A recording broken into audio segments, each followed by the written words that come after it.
idol. So nakabantay ba mo na siguro talagang sila nakabantay sa kaning mga nang hitabo sa atong nasod karon, although dili man diri sa atong nasod lang or sa uban pa nasod about ani mga nahitabo lagi na corruption, mga corruption nga ana kaya raw sila ano. So sa sobrang ako kuan tan-aw diri sa social media, so nakita gid nako ang mga panghitabo na grabe na kagubot ang uban, grabe na kagubot sa bang nasod kay tungod lagi sa ilahang mga hinanakit ilang gipagawas o gitagaan pag kagawasan ang mga kabatan-unan nga mo makig-istorya or magpagawas sa ilang gibati or kasakit. So kay naa naman ang apart, so ako pud karon mo chika lang pud ko sa inyo, musulti lang pud ko sa ako unsay akong nakita sa sitwasyon sa mga panghitabo karon, sa akong nakita sa mga panghitabo karon mga idol unani. Sobra na ako paran-aw ka ng mga kuan sa social media.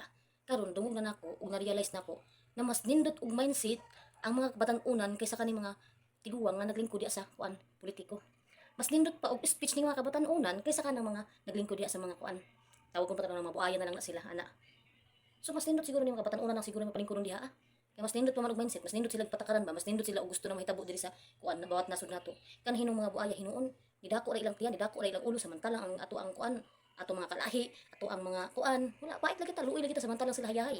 Mo nang uban pud diha ana, dili na lang pud magbasol o dili na lang pud kasagaran mo gud na magid mo agis sa man sila sobrahan naman pud sila di na lang gid istorya. Di mo gid mo makabuot kung kuan, kung mo ni buhaton sa uban kabatan-unan diha. Kay daghay naglisod sa sitwasyon sa kuan, magbantog dai nga naglisod, grabe man pud ang kuan dai nga hitabo dai. Kaawat na hitabuan nga tuang kuan, bantog dai nga grabe na gyud tani kagipit. Kay gibit pud maayo. So karon kini lugwa naman tinuod. So walay kanang mga buaya diha, wala mo kuan, wala mo mahimo. Ay tanan man ang gingan gani aso naman kung tanan gyud malugwa di ba?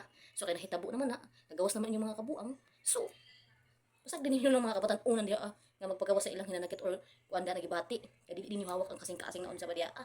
Para gid sa kuha kaning mga istorya karon sa kanang mga kabatan-unan nga ni grabe gyud paggisog nila. Labi na tong idol nako tong sa kuan to sa Nepal nga lalaki. Grabe gyud siya mga istorya eh. Kadto may nindot himuon og kuan ba? Maglingkod sa kuan. Kay ang ngayon kayo kan hinuon mga buaya hinuon nga dako-dako nag edad. Magsungkod naman lang gani halos. Pero ang utok nagbinata naman hinuon, nabaliktad naman hinuon. Unang sa karon jud mo nang giingon na ug magpaipit ta, maipit jud ta. Unang kung sa ako karon sitwasyon, kung unsay gusto na ako ipagawas. Kay para mabala sa man tud pagkabalo sa uban, dili nimo ipagawas, iluom na nimo. So po nang giingon diha kani mga buaya sad, sobra nilang tago kay nagtuo sila, nga dili sila masakpan abot ang panahon. Kumpiyansa kay sila. Sila mituan ang istorya nga wala aso na makon abot ang panahon mo, buga man jud na, mugawas man jud na. Unang giingon na kanang mga uban diha nga murag wa taw nakasabot. Maingon talaga, grabe naman po ni mga kabatan-unan na uban dito sa uban gawas, grabe maka asta murag ana ba. Di man sa ingon ako ani tagaan kagawasan na makagawas sila nakit or makaistorya. Kay may lang pud ba na basi di makamata sila sa ilang gibuhat. Sobra naman pud. Isod pud at kabalo ta nga sayop. Ato lang gihapon silang labanan. Di ba na pwede nga na. So, mao to nya nakasabot mo sa kong istorya.